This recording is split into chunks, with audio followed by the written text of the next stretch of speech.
Alerte coronavirus. Attention, attention, le coronavirus se transmet très facilement et fait des ravages. Pour l'éviter, le port du masque de protection est obligatoire en tout lieu. Dans l'administration publique ou privée, dans les réunions, les rencontres, dans les marchés, les magasins, les boutiques et lors des déplacements, le port du masque est obligatoire. Même dans les lieux privés, dès lors que l'on n'est pas seul, le masque doit être le fidèle compagnon. Mais attention, le port de masque de protection ne dispense nullement d'appliquer les autres mesures de prévention, notamment le lavage des mains à l'eau et au savon et l'observance de la distance de sécurité sanitaire d'au moins 1 mètre entre personnes. Enfin, s'abstenir de porter des gants en vue du lavage régulier des mains à l'eau et au savon ou de l'application de gel hydroalcoolique. Pour tout savoir sur l'épidémie du coronavirus au Bénin, rendez-vous sur le site web www.gouv.bj/coronavirus. Ceci est un message du gouvernement de la République du Bénin. Nouvelle page de l'information sur le RTB. Mesdames, Messieurs, bienvenue dans ce 13h. Au sommaire de cette édition, le message du chef de l'État à l'endroit des candidats aux divers examens. La déclaration de Patrice Talon est portée dans ce journal par Marcel Arrossi.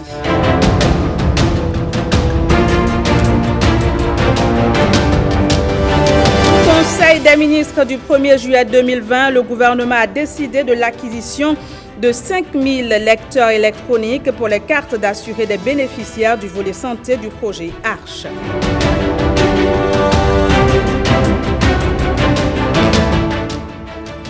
Puis, mise en œuvre de Participe 2 par des organisations de la société civile, il s'agit d'un programme citoyen de lutte contre la corruption et l'impunité au Bénin.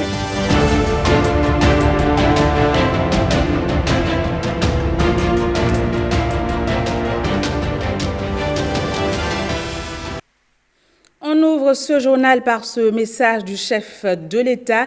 Patrice Talon s'est réjoui de la réussite et ce malgré la pandémie du coronavirus. Il s'est adressé aux candidats aux divers examens. Suivons ici son message porté par Marcel Arrossi. L'un de nos grands défis au début du mandat était de ne plus avoir d'année blanche et de mettre tout en œuvre afin de garantir aussi bien à nos apprenants qu'aux enseignants et aux parents d'élèves des années académiques paisibles. Grâce à la contribution de tous les acteurs, ces choses possibles depuis quelques années. La crise sanitaire actuelle liée à la Covid-19 ne doit en aucun cas nous empêcher de tenir le pari d'une année académique 2019-2020 réussie. Je suis heureux de ce que, depuis quelques semaines, se tiennent les examens de fin d'année. Tout en invitant les candidats au calme, à la sérénité et au respect des consignes officielles, je leur souhaite, au nom de mon gouvernement, plein succès. Et toujours par rapport aux examens de fin d'année, plus de 100 000 candidats composent le BEPC le 13 juillet prochain. Et en prélude au jour J de l'examen, Maouyon Kakpo, ministre de l'enseignement secondaire, est allé faire le point des préparatifs avec le directeur des examens et concours à Porto Novo. Suivons plutôt. Dans chaque salle de composition, nous aurons un candidat par table et on ne va pas dépasser 30 candidats par salle de composition. Les candidats seront distants les uns des autres de plus d'1 mètre. Et avant l'accès dans le centre de composition, le dispositif de lavage des mains est au point. Et avant l'entrée dans la salle de composition, il y aura un flacon de gel pour que chaque candidat puisse se laver les mains ou se frotter les mains avant d'aller s'asseoir pour la composition. Et ce sera ainsi toutes les fois que le candidat voudra avoir accès à la salle de composition. Il en est de même des surveillants de salle et des chefs centres, de même que des chefs centres adjoints. Je voudrais donc profiter de cette occasion pour informer tous les candidats, de même que les parents, qu'aucun candidat n'aura accès à un centre de composition s'il n'a son masque. Parce que le gouvernement a mis à la disposition des candidats, et disons donc des élèves, des paires de masques. Ces masques-là doivent être utilisés pour venir à la salle de composition. Et par conséquent, les dispositions seront prises. Je voudrais également inviter les parents d'élèves pour qu'ils puissent doter davantage leurs enfants et leur rappeler que parmi les fournitures nécessaires pour aller à la composition, il y a obligatoirement les masques qui doivent être portés. Je vous le disais en titre, à l'issue du Conseil des ministres de ce mercredi, le gouvernement a décidé d'acquérir 5000 lecteurs électroniques pour les cartes d'assurés des bénéficiaires du volet santé du projet ARCHE. Une décision qui va bien évidemment dans l'intérêt des démunis pris en compte par le projet. Mais de quoi retourne concrètement cette décision? Élément de réponse avec Lénaïka Gbazao.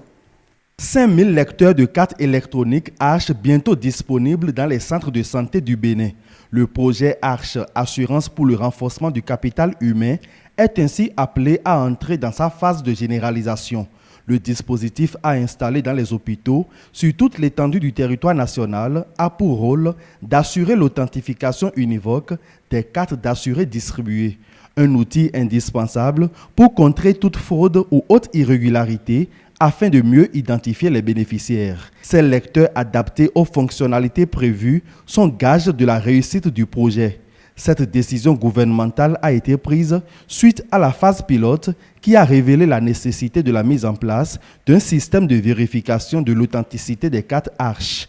Avec cette nouvelle mesure, le gouvernement reste fidèle à son engagement de lutter contre la corruption et affiche sa volonté de voler effectivement au secours des vrais démunis en leur assurant des soins de qualité aux frais de l'État.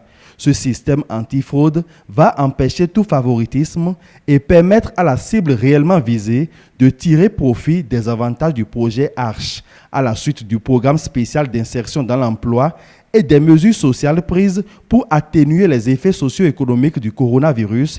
Patrice Talon vient de confirmer encore sa dimension sociale et son attachement au bas peuple. Installer les lecteurs de cartes électroniques ARCHE dans les centres de santé, c'est s'assurer que les populations vulnérables sont seuls bénéficiaires d'un projet uniquement conçu pour elles. Le projet ARCHE est le principal outil de mise en œuvre de la stratégie nationale de protection sociale.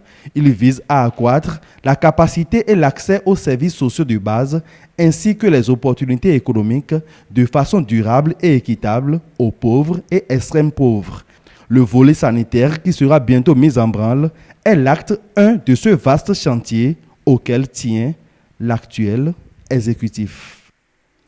Autre décision issue de ce Conseil des ministres, l'accompagnement des acteurs de la filière coton par le gouvernement pour atténuer les fluctuations dues à la pandémie du coronavirus. Le Conseil a homologué les prix de cession des intrants et d'achat de coton-graines aux producteurs au titre de la campagne cotonnière 2020-2021. Reportage. De 4e rang de producteurs africains de coton en 2016-2017, le Bénin est devenu rapidement premier de la production de l'or blanc sur le continent. Pour cette campagne 2020-2021, deux faits majeurs se dressent contre la production cotonnière: l'inflation sur le marché international des matières premières et la pandémie du coronavirus. Nous sommes arrivés à des prix d'achat d'intrants pouvant nous permettre de faire la campagne actuelle à des niveaux qui sont relativement élevés. Il a fallu faire un arbitrage pour tenir compte du fait que depuis pratiquement 2016, l'avènement du chef de l'État est parti salon au pouvoir, la production cotonnière n'a pas cessé d'augmenter, mais aussi bien en quantité qu'en qualité. Nous sommes passés de 270 000 tonnes à 715 000 tonnes à peu près cette année. Les producteurs ont bien travaillé. Il n'est pas normal que nous leur donnons un mauvais signal en leur répercutant le niveau de prix des matières premières, puis l'évolution du dollar qui a impacté donc les intrants. C'est en cela que la filière, l'interprofessionnelle a décidé de maintenir le prix d'achat des intrants à leur niveau de l'année dernière. Ainsi, la doléance des familles professionnelles du coton a reçu un écho favorable auprès du gouvernement. Les familles professionnelles de l'Association interprofessionnelle du coton AIC ont convenu de reconduire au titre de la campagne 2020-2021 les prix de cession des intrants aux producteurs pratiqués au cours de la campagne écoulée. Ainsi, Les 10 prix se présentent comme suit. Engrais, toutes catégories confondues, 240 francs CFA le kilogramme, soit 12 000 francs CFA le sac de 50 kg. Insecticide coton, 3 500 francs CFA le flacon pour le traitement de demi-hectare. Herbicide Toto, 3 500 francs CFA le litre. Herbicide sélectif, 5 000 francs CFA le litre. Par ailleurs, dans la même logique et malgré la tendance négative, elles ont décidé de maintenir les prix d'achat du coton graine aux producteurs à leur niveau de la campagne précédente. La structure de prix permet d'éviter les effets de la fluctuation de la Covid-19 sur les producteurs malgré la tendance négative à l'achat du coton graine dans la sous-région. Si nous ne faisons pas des prix qui soient plus intéressants pour le producteur que le Togo, l'effet immédiat ou que le Burkina, c'est que le coton qui est produit par le Bénin ira se vendre par des voies détournées sur le Togo ou sur le Burkina. Nous avons regardé et je peux vous dire qu'à la campagne 2020-2021, le Mali a fixé 250 francs le kilo de coton graine, le Burkina a fixé 240 francs et 250 francs, ils ont là-bas reçu une subvention de 50 francs le kilo pour faire les 250 francs au Mali. Au Burkina, ils ont fixé à 240 et ils ont 10 francs de subvention. Le Togo n'a pas mis de subvention, mais paye 225 francs le kilo. Et nos producteurs ont 265 francs. Donc vous voyez vous-même la différence. Donc il n'y a pas photo, comme on dit. Nos producteurs sont bien logés et notre filière est sans subvention. Cette fois-ci, le président de la République ne fait même pas de tapage, mais les résultats sont là. Les cotonculteurs eux-mêmes témoignent. Ceux-là qui sont dans les champs et qui bénéficient véritablement de ça en témoignent. La possibilité d'acquérir des intrants à moins de coût. Que faut-il faire encore pour faire du social? Moi, je pense que c'est le moment ou jamais de soutenir ce gouvernement. Ne le disons pas parce que nous gagnons quelque chose, mais c'est du concret cette fois-ci. Et c'est sans tapage. Et ça, je pense que le président de la République, son excellence Patrice Talon, mérite d'être encouragé pour continuer dans ce sens. Au Bénin, l'or blanc intervient à hauteur de 40% des entrées de devises et de 12 à 13% du produit intérieur brut. La décision du gouvernement de se désengager au profit des professionnels trouve tout son sens. Mon message à l'endroit des acteurs du coton, des égreneurs, c'est d'abord de les féliciter pour l'effort qui a été fait. Parce que c'est vrai, sans leur appui, nous n'aurons pas pu supporter ce choc-là. Ensuite, à l'endroit des cotonculteurs, je voudrais leur demander, n'est-ce pas, de veiller à ce que les mauvais comportements que nous avons constatés depuis quelque temps à leur endroit, notamment le bradage des intrants, l'entrée au Bénin, n'est-ce pas, des intrants non homologués, toute chose qui perturbe un peu la rentabilité, la productivité, n'est-ce pas, du coton, que ces comportements cessent. D'une part. De deux, vis-à-vis d'eux, nous avons constaté depuis quelque temps que les producteurs, les cotonculteurs ont des dettes internes très élevées entre eux. L'interprofession paye totalement ce qu'elle doit aux producteurs. Mais entre eux, ils ont un mécanisme, n'est-ce pas, de mauvais comportement qui empêche les bons producteurs de toucher leur dû. Et les mauvais producteurs se font rembourser les dettes qu'ils ont hors du système par les bons producteurs. Ça, c'est quelque chose qui a fait l'objet de rencontres entre nous et eux. Et avec l'appui du gouvernement, nous avons pris des mesures parce que les coopératives sont gérées par des tests qui sont tenus par le ministère de l'Agriculture, de l'élevage et de la pêche. Des dispositions sont prises pour décourager ces paysans qui se comportent mal et qui, à terme, risquent, n'est-ce pas, d'obérer, n'est-ce pas, la production, le niveau de production du coton. Parce que quelqu'un qui produit bien et qui ne touche pas son argent, non pas du fait de la filière, mais du fait du comportement de ces responsables des organisations, il faut qu'on punisse ça. Donc, on a pris des séries de mesures et à partir de maintenant, nous allons vraiment systématiquement être hors d'état de nuire ces producteurs qui sont indélicats. Par ailleurs, je voudrais quand même saluer l'effort qu'ils ont fait pour porter le niveau de production parce que une chose est de concevoir quelque chose, une chose est de l'appliquer. Ils ont respecté les itinéraires techniques, ils ont fait des choses qui ont permis d'être premiers. Je salue ça et je leur demande de continuer à le faire afin que être premier soit une bonne chose, mais demeurer premier soit également meilleur. Et des dispositions seraient déjà prises pour atteindre le gap des 850 000 tonnes pour la présente campagne cotonnière. Ce journal se poursuit. La pandémie du coronavirus préoccupe toujours et les ministres multiplient les séances de sensibilisation pour favoriser la prise de conscience de chaque Béninois. Hier après-midi, une séance a réuni transporteurs et 4 ministres du gouvernement. Objectif, faire des conducteurs de vrais relais dans la lutte contre la maladie. Jean-Claude James. Face à ces transporteurs, le ministre d'État Koupaki, le ministre de la Santé, celui du Transport et le ministre de l'Intérieur et de la Sécurité publique. 4 membres du gouvernement qui ont tenu à aborder le sujet du coronavirus avec leurs invités, car l'heure est grave. La situation apparaît préoccupante. Aujourd'hui, si on découvre qu'une personne dans cette salle est positive, nous sommes tous ce que nous appelons des sujets contacts, de premier degré. Donc, on fera peut-être le dépistage spontané, mais en fait, chaque fois qu'on aura un cas autour, on va vous retester. Le tour d'horizon de la situation a permis à ces acteurs de la chaîne des transports d'expliquer leur rôle dans la lutte et de faire des doléances. Selon nos dispositions, nos bus occupent 50% de leur capacité normale.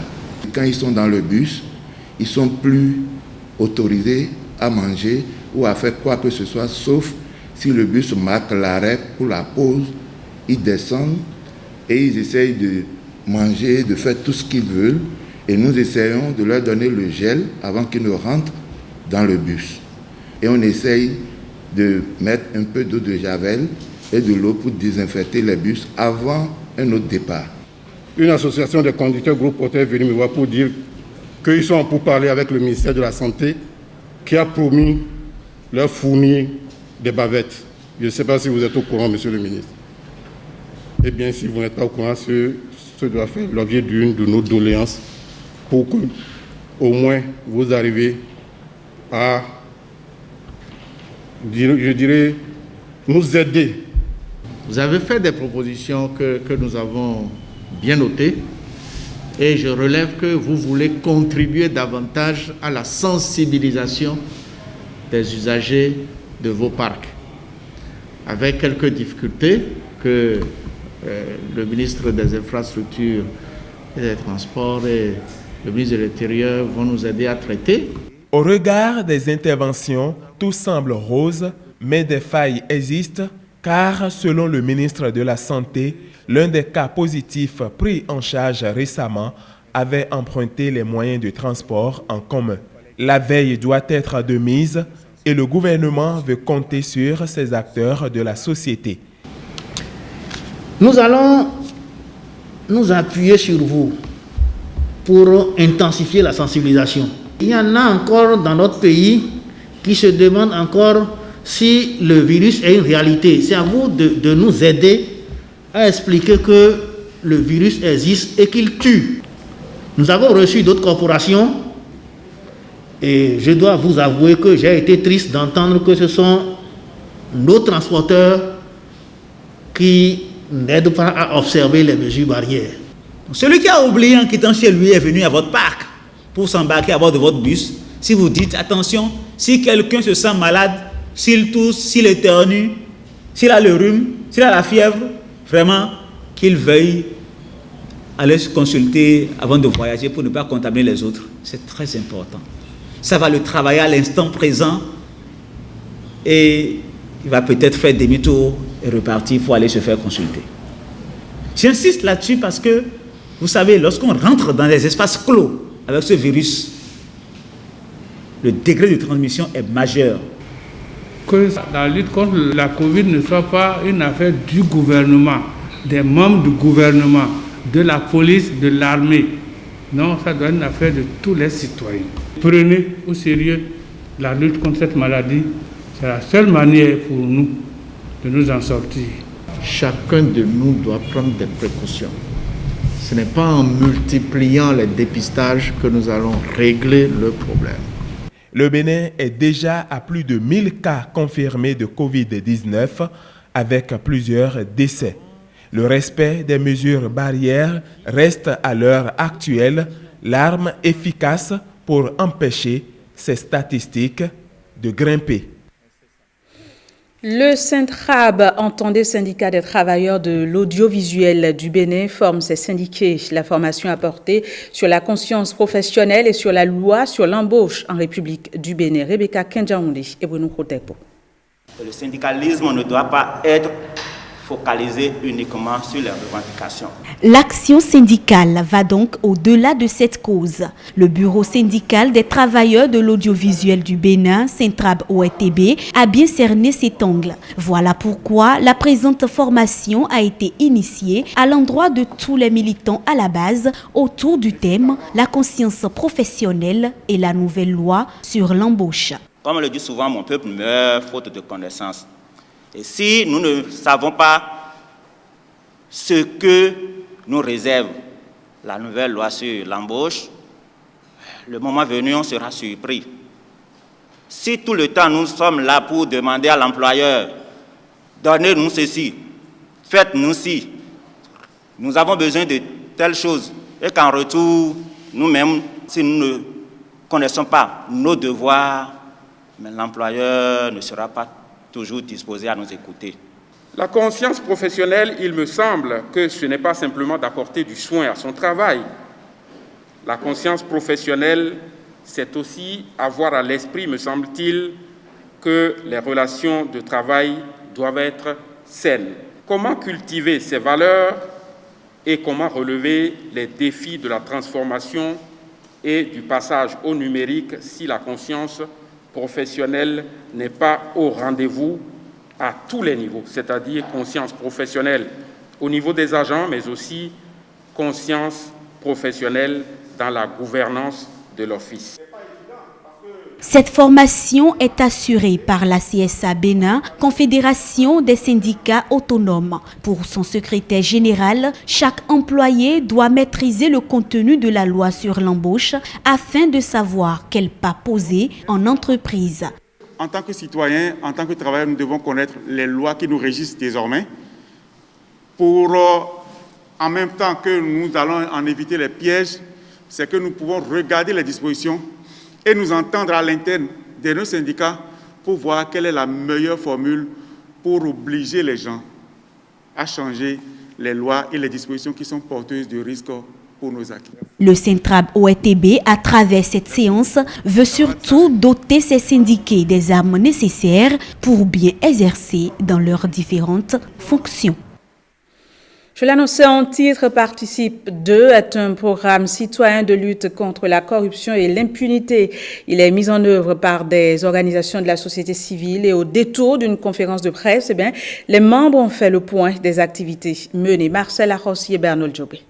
Ils sont engagés contre la corruption en République du Bénin. Social Watch et l'ONG Alcraire œuvrent depuis plusieurs années à dénoncer les cas de corruption aux juridictions compétentes. C'est à travers le programme de participation citoyenne aux politiques publiques. À cet effet, le programme Participe 2 a mis en place un collège de juristes composé d'un magistrat à la retraite, de 2 avocats, d'un huissier et d'un officier de police judiciaire à la retraite pour conseiller nos 2 organisations dans les procédures que nous avons décidé de lancer.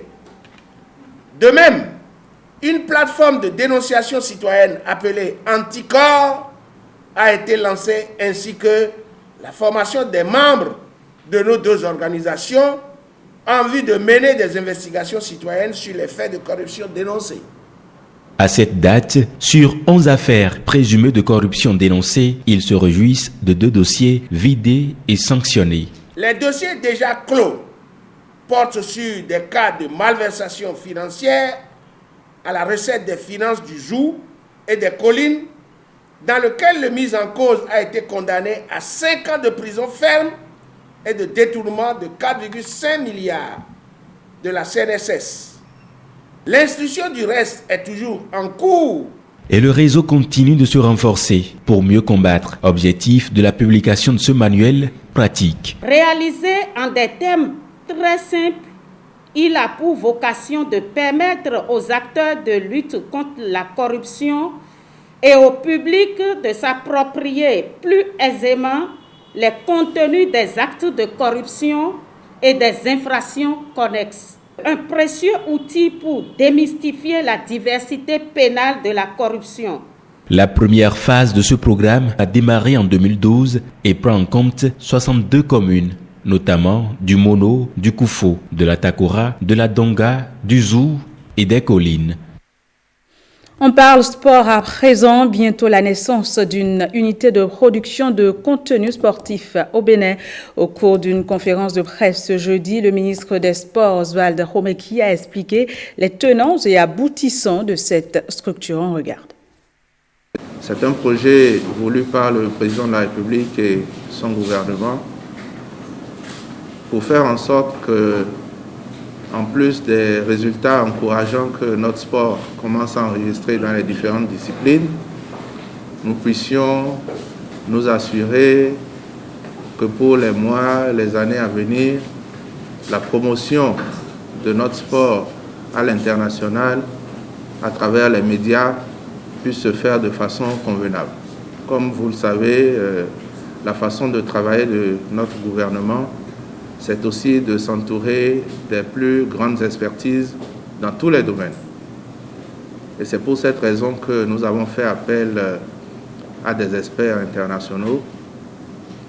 Monsieur Benoît Fauvet, qui va assurer la coordination technique de ce projet, qui est un homme assez expérimenté dans le domaine, qui a fait de la production de plusieurs événements majeurs, dont des Coupes du Monde, des Coupes d'Afrique, et M. Eddy Rabin, qui pendant plus de 20 ans a été au sein du groupe Canal+, qui en a assuré la coordination de plusieurs directions techniques, qui est notamment celui qui a fait plusieurs Ligues des Champions, plusieurs Coupes d'Afrique, plusieurs Coupes du Monde, et qui a déployé dans un des pays du continent, la Côte d'Ivoire, ce que vous voyez à travers la diffusion de la Ligue 1 ivoirienne sur Canal+.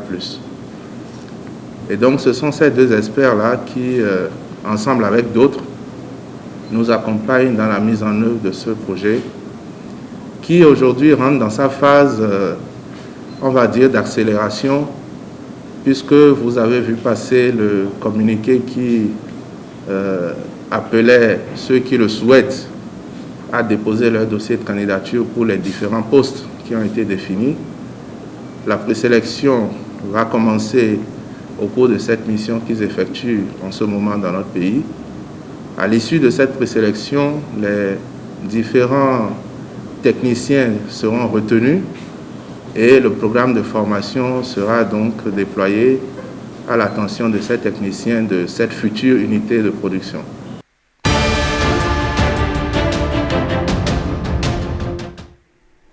« 78% des électeurs russes se sont prononcés lors d'une consultation sur mesure en faveur de la réforme de la Constitution qui renforce les prérogatives de Vladimir Poutine. Celui-ci, précisons-le, pourrait rester à la tête du pays jusqu'en 2036. C'est une des informations de la compilation de l'actualité internationale signée Lénaïka Bazaou. Les Russes réagissent à la réforme constitutionnelle, ouvrant la voie à 2 nouveaux mandats pour Poutine. L'un des points clés du test est la remise à zéro des compteurs présidentiels. Au pouvoir depuis 20 ans, en 2024, année de la fin de l'actuel mandat, Vladimir Poutine pourra être à nouveau candidat à 2 sesténats. Je ne suis pas contre Vladimir Poutine. Le pays s'est épanoui sous son règne. Ceux qui ont vécu à l'époque d'Eltsine ou ceux qui se souviennent de Gorbatchev comprendront. Vladimir Poutine n'est malheureusement pas éternel, mais la Constitution sera avec nous pour longtemps. Je ne sais pas qui sera son successeur, si ce sera une bonne ou une mauvaise personne, si elle sera aussi talentueuse que Vladimir Poutine. C'est pourquoi je suis un peu inquiète de ces amendements.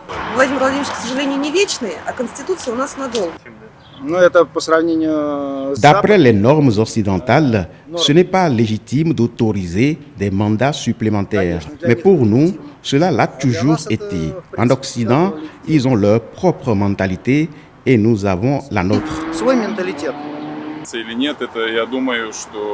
Je pense que ce référendum a été fait pour réinitialiser les mandats présidentiels et prolonger le pouvoir de Vladimir Poutine jusqu'en 2036. Des rues vides, des marchés déserts, la ville de Naplouse en Cisjordanie, occupée se reconfine en raison d'une hausse soudaine du nombre de cas de personnes contaminées au nouveau coronavirus. Le nombre de cas de Covid-19 a plus que doublé en une semaine en Cisjordanie pour passer à un total de 2636 mercredi contre 1256 une semaine auparavant. 2 bébés lynx d'Eurasie, espèce en danger en Bulgarie, font leur premier pas en compagnie de leur mère après leur naissance le 3 mai dernier aux eaux de Sofia. C'est la première naissance de lynx d'Eurasie depuis 2011. Les 2 animaux pèsent environ 1 kg chacun et ont la taille d'un chat ordinaire. Ils n'ont pas encore été nommés et leur sexe n'a pas encore été déterminé. Mais les responsables du zoo espèrent un mâle et une femelle. Voilà, fin de ce journal. Merci de l'avoir regardé. Vous pouvez à nouveau le suivre sur notre page web www.ortb.bj. Au revoir et à demain.